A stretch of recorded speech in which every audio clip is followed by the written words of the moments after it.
और चलिए आगे बढ़ेंगे। अगली खबर बता दें, मिल रही है राजधानी भोपाल से, जहां 2023 की चुनावी रणनीति बीजेपी तय करेगी। तो 26-27 मार्च को पचमढ़ी में शिवराज कैबिनेट की बैठक होगी। सरकारी योजनाओं, कर्मचारियों के मुद्दे पर चर्चा की जाएगी। लाडली लक्ष्मी, तीर्थ दर्शन, कन्यादान योजना पर फोकस रहेगा। योजनाओं को नवाचार के साथ शुरू करने पर मंथन किया जाएगा। तो बीजेपी जनहित योजनाओं को भुनाने की तैयारी करेगी। 2023 में चुनाव होना है विधानसभा का मध्य प्रदेश में, और इसी की तैयारी में बीजेपी लगातार जुटी हुई है। चुनावी रणनीति पर शिवराज कैबिनेट की बैठक पचमढ़ी में होने जा रही है।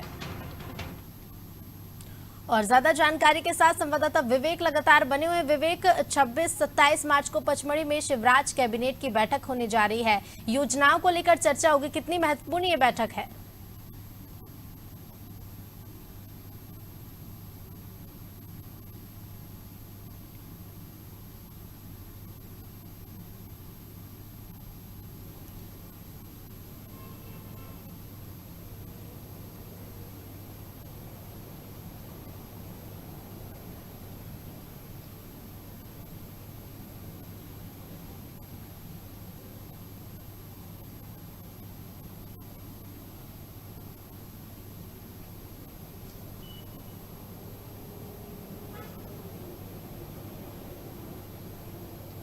देखिए, ये बैठक जो है बेहद महत्वपूर्ण है।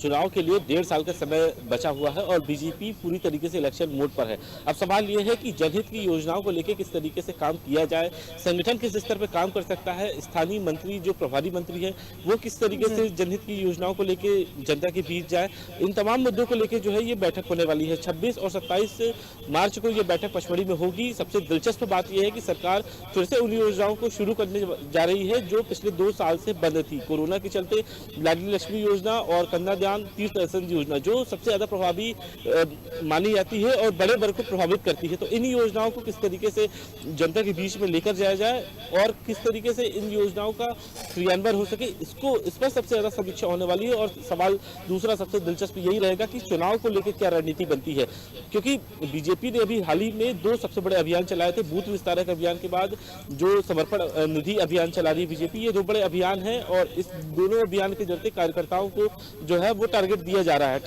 टारगेट से मतलब ये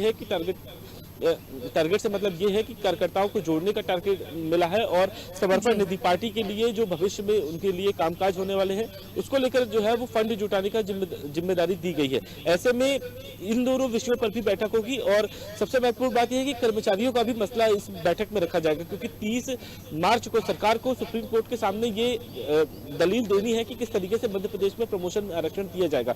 सरकार अभी 3 बैठकें कर चुकी है, इसमें से कर्मचारी संगठनों को भी साथ में बुलाया था और विभागों की तरफ से भी क्या इसमें प्रमोशन किस तरीके से दिया जा सकता है उस पर भी चर्चा हुई है। और 25 मार्च को भी इस पर बैठक होने वाली है। तो इन तमाम बिंदुओं को लेकर जो है वो 26 और 27 मार्च को ये चर्चा होगी। लेकिन दिलचस्प ये रहेगा कि चुनावी रणनीति पर क्या मंथन किया जाएगा, क्योंकि चुनाव से ही जुड़ी हुई जो है अब बीजेपी पूरी तरीके से मोड पर है।